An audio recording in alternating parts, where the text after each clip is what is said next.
どうも、塩玄白と申します。Today I'm in this very late night recording. I'll be discussing about the movie that I've watched earlier today. It is the remake, or should I say a recent adaptation of Agatha Christie's 1937 novel called Death on the Nile. And not to be confused with Agatha Christie's earlier short story, also named Death on the Nile. It's a different detective case. This film focuses on the novel version, which is one of the more famous cases. Agatha Christie's famous detective, Belgian detective, if I pronounce it correctly, Hercule Poirot. I don't speak French, but this is how they refer to him in the film, portrayed by none other than Kenneth Branagh. I mispronounced his name again. Anyways, after researching the film, I came to notice that this film is intended to be the sequel of a previous adaptation of Agatha Christie's previous work called The Murder on the Orient Express. Somehow it's connected, and they connected by incorporating not only Hercule Poirot, but also this character from the Oriental Express called Bouc, B-O-U-C, Bouc, portrayed by Tom Bateman. And being an adaptation, just like the previous work, it wouldn't be an adaptation if they wouldn't change how some details from the novel, merging characters or splitting characters, and also changing the character's background, somehow making adjustments for the character, and between many characters. In this adaptation, you have Lynette Ridgway Doyle being of kind of like a Middle Eastern descent. So is the counterpart to not really Rich Kitchener or something. The accomplice, the accomplice, which is now called a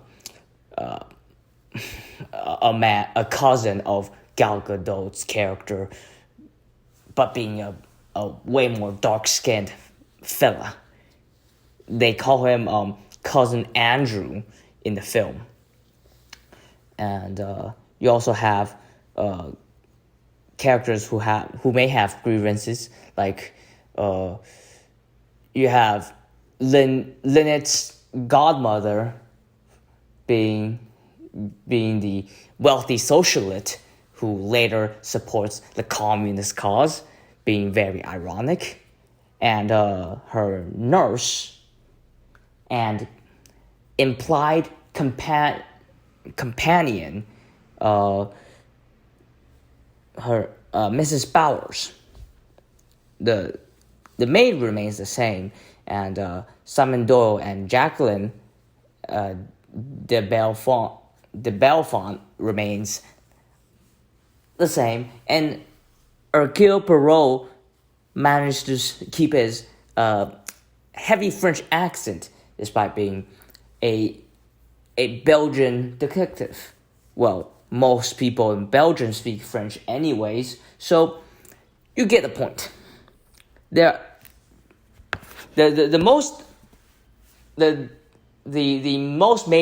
major change that I've discovered is that the character Salome Otterborn was a jab by Agatha Christie to and a contemporary author of hers. I don't remember who is Agatha Christie jabbing again, but by her role in the novel being a romantic novelist, it's jabbing at some another female artist, female author during her time. She's now an American, African American jazz singer performing in London, because Hercule Poirot has his most of his activities in Europe, in the old world, Europe and the Middle East, as well as North Africa, because Death on the Nile happens in Egypt. The film starts with a flashback in 1914, when Hercule Poirot was still a military man for Belgium. It kind of explains in this adaptation universe why Poirot has his iconic beard. He didn't. He was a young man after all, and he was kind of like an infatuation, or should I say, just I minor kanji, and his reasoning and observation of his surroundings, which led him to become a detective later on, is shown through his analysis on when to strike the German holdout point across their dug trench for their offensive to succeed and not lose too many men. Of course, they're guided into a trap. Poirot is unable to save his superior. He gets a scar on his face and was encouraged by his love of his life in the past to have a beard. Flash forward to 1937, where he enters the bar, a somewhat bar or a nightclub during the time, where Salome sings her jazz. Letitia writes Salome's niece called Rosalie, acting as the artist's manager. Here we are introduced to the main characters of the case. We got Simon Doyle, who is charismatic in the dance room, but he's a drunkard, hypersexual, and he doesn't have money. Basically, he's kind of like the failure that Asian parents will refer to their party-going children. And you got a middle-class gal called, what's her name again? Jacqueline de Belfont, nicknamed Jackie. she's well off, but not too well off. And she's infatuated with this charismatic, handsome Simon Doyle. The problem is, Simon Doyle doesn't have the ability to support her for a living, even if they are engaged. So we're introduced to Gal Gadot's the old money rich successor to a well-established prestige family known as the Ridgeways, Lynette Ridgeway. When she entered, she received way more media attention than Hercule Poirot himself, because Hercule Poirot, though a star detective, is involved with murder cases, but she's the celebrity. That's the difference. It's just like you have the camera angle between a well-known but modest politician walking into a bar to have one pint, and the next moment you have the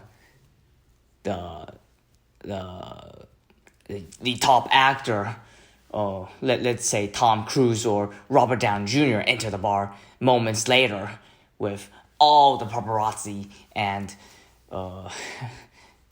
news media surrounding the gates. That's gonna be the difference. We're briefly told the three's relationship with each other before the aforementioned honeymoon in Egypt. The whole process is we're given a comparison between Jackie and Lynette. They're opposites of one another. One being the rich girl, while the other being a infatuated, smitten girl with a not so well off background, but still well off enough to be privileged. And Jackie is always considered to be second best when compared to Lynette, despite having somewhat similar backgrounds and upbringing.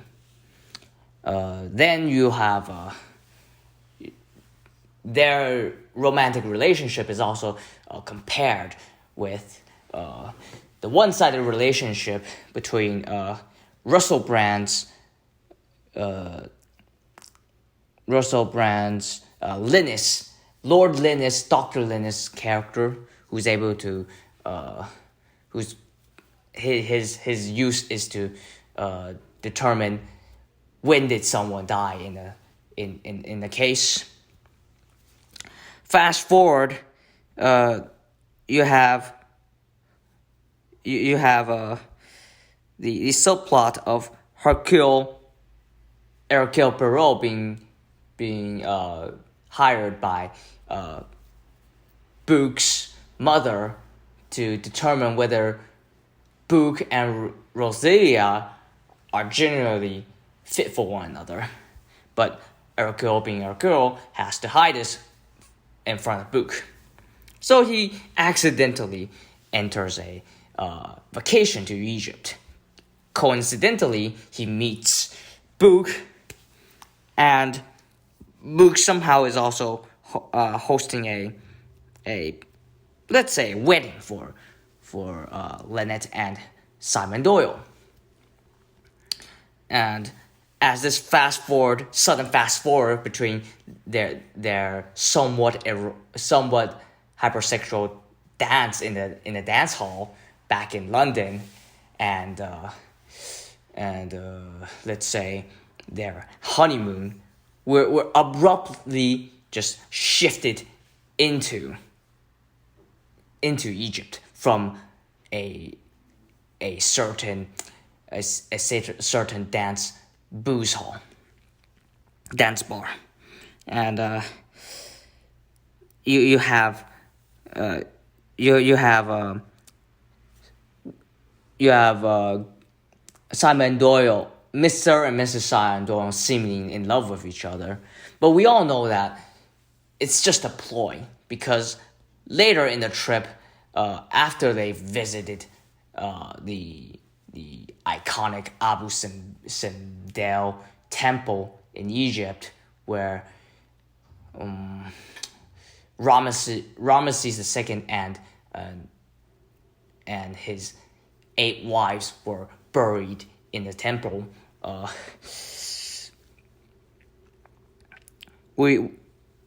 The whole color scheme of the scene just turns dark. We have the symbolism of a crocodile creeping up against a pack of birds, managed to eat one of them, and we have Jacqueline board on the ferry, the boat known as Karnak, and we get even more comparisons between the jealous Jacqueline and the flaunting, flexing Lynette, as well as the bystander and let's say the kind of like a foil to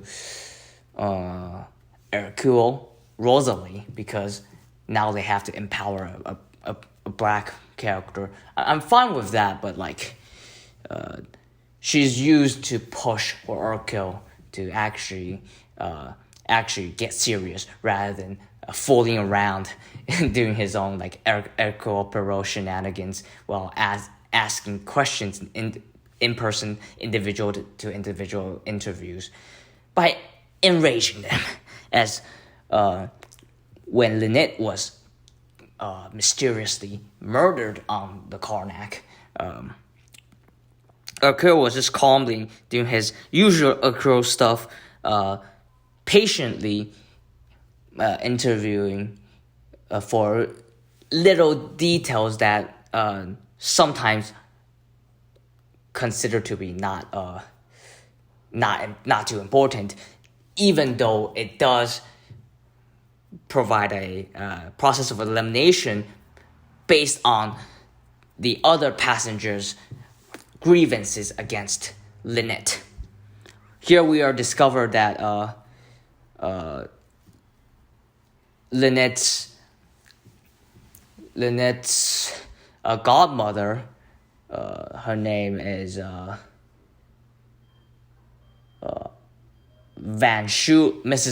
Miss Van Schuler, doesn't really have children, but she needs a companion. So she hired a nurse called Bowers, who used to own an estate that is later defeated by the Ridgeways. And by taking Miss Bowers in, they kind of form a bond, which is implied to be a same-sex bonding between two old women. You have the Otterborns being forced out of a hotel pool because of racism by an innocent Lynette and the presumably inferred by their interviews and referbacks that we weren't really told, that weren't really shown before, the racist dad that Lynette has. We have Andrew being corrupt while managing Lynette's assets, secretly moving part of them to his own wallet. And we have a jealous but reasonable Linus. And at a shocking turn of events, we realize that we realize that Simon Doyle isn't really in love with Lynette. He only does that because he's a jerk and he needs the money. Who has the money? Lynette has the money. That's why she abandons Jacqueline for Lynette. The truth is he doesn't love Lynette. He's only in it for the money. Basically a reverse gold digger. And after he has planned it with Jacqueline, so that Jacqueline manages to Jacqueline becomes yandere mode, willing to have become like your archetypal starstruck lover, who's in spite because her love of her life is stolen by her best friend. She felt betrayed. She's very jealous and she couldn't think rationally. This love is also contrasted with Rosalie and Book's subplot of Book's wishing to overcome the existing social class and racial barriers to receive his mother's approval for his love of Rosalie. But it all goes south because first you have Lynette's death, then Lynette's death is witnessed by Louise, the maid. She was killed after attempting to blackmail the culprit, and while being bought off by the culprit, this whole process and the death of Louis is witnessed by Book. So basically, Book has a death flag, and while being interrogated by Hercule, he realizes at the last moment that he has been played himself. He has fallen into the trap. He realizes that Book is the final witness, and he's gunned down in front of Book is gunned down before Hercule. So Hercule just he also bursts into rage. Why did my friend and confidant lie to me all this time? And also the culprits gunned down his friend, so he gives out chase. This alongside with the flaunting taunts from Rosalie for just barging into their business is the catalyst of Hercule Poirot in this adaptation to go from easy mode to God mode, and accurately just recalling and theorizing how the culprits have let's say planned all the murders. During the final revelation, it is revealed that cousin Andrew attempted to kill both Lynette and Simon Doyle by pushing a boulder off of the temple of Abu Simbel, while Lynette and Simon Doyle are kind of doing lap dancing right next to the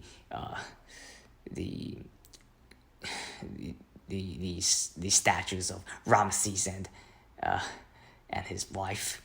I don't know why he does that. I don't know why they've decided to do lap dancing on the side of a giant statue that's carved on the cave. It's a very poor decision, but they still did it, and it's convenient enough for cousin Andrew to push the boulder off, only ultimately missing the target. We were shocked. Well, not really, but we are supposed to be shocked when Lynette is gunned down by her own husband, Simon Doyle, and Simon Doyle is a prick, not because of abandoning Jacqueline, but because he's only there for the money, and he still loves Jacqueline, and he's willing to do whatever it takes to kind of like elope with Jacqueline by first getting the assets and the money. And also because of also tie in together with Booksteph, the rage from Rosalie, for the dual killing Book. In the end, there's 5 body counts on the vessel of Karnak. You got Lynette, you got the maid who attempted to blackmail the culprits, Louis. You got Book, who witnessed Louis's death and gunned down in front of Hercule Poirot. And you got murder-suicide by the duo Simon Doyle and the yandere, Jacqueline, who's willing and has made a determination to kill the love of her life should the love of her life abandon her. And also when she made up the determination, because if they were caught alive, they would be separated and trialed separately. So she gunned down her love of life and herself with one bullet. Just murder-suicide, kind of like a Romeo thinking Juliet is dead, so he kills himself, but Juliet is not dead. Julia wakes up seeing that Romeo is dead, kills herself again, dying the second time during the play. Or like Mark Antony and Cleopatra. Cleopatra, surrounded by Roman forces, kills herself, and Antony, outnumbered, is killed. Like kind of like allusion to prior works. Also because let's say that Antony and Cleopatra is referenced and alluded in the movie itself. It's kind of like Chekhov's gun, because that's how they ended up murder-suicide, and also the lovers die tragically. But also because it's explicitly mentioned that Jacqueline was supposed to play the role of Cleopatra, and her jealousy stems from Lynette stealing a role, just like Lynette stealing her man away. At the end of the film, we see a full circle ending where we are back. We get another flash forward, just like how we get a flash forward from the World War I trenches to the London bar. We're also fast forward back to London, to that same bar, but this time it's hollow, it's voided, it's no longer glorious. Hercule is not is not as glorious as he was at the start of the film because of the five body counts and his mistakes for letting the culprits committing too much murder. He shaved off his beard to show that he too has his ugly side. He has experienced love, and also the scar that he has received from the very beginning of the film. As such, no one really recognizes him. He wasn't really greeted with a welcoming waiter and boss. He doesn't have his treats and drinks. Salome is on a stage alone singing your classic 1930s song, but in a not in a jolly mood, but a sad, tragic, slow, sorrowful tune, and it's empty, dark, not as vibrant as it should be, and that's how the movie ends with Hercule Poirot sitting in the bar alone, listening to Salome sing in an empty bar. Kind of like a comparison, and somewhat of a comparison and a full circle to the beginning, how he got into the case that ended up with 5 deaths on the Nile. And as the credit rolls, we were greeted with the mysterious. We were greeted with the mysterious music of ancient Egypt. There's the same music when the crew gets on the ferry, the vessel known as Karnak, on their trip towards Abu Simbel in Egypt. But this time, instead of expectations being high and people enjoying the adventures into the unknown, a happy prospect of visiting Abu Simbel, it's a reflection of the tragic atmosphere and a sorrowful tune. So, with a lengthy video and my amateur impressions and analyzation of the film that I've just watched, you guys probably are bored or even exited the video recording before this point. If you did make it to this point, I congratulate you for listening to my rants, or should I say my amateur review and impressions and analyzation of the film. Of course, I'm not a pro, but thank you for enduring all this blabbering, or should I say ranting. I'll see you all in the next video recording, and 是修更好 go off.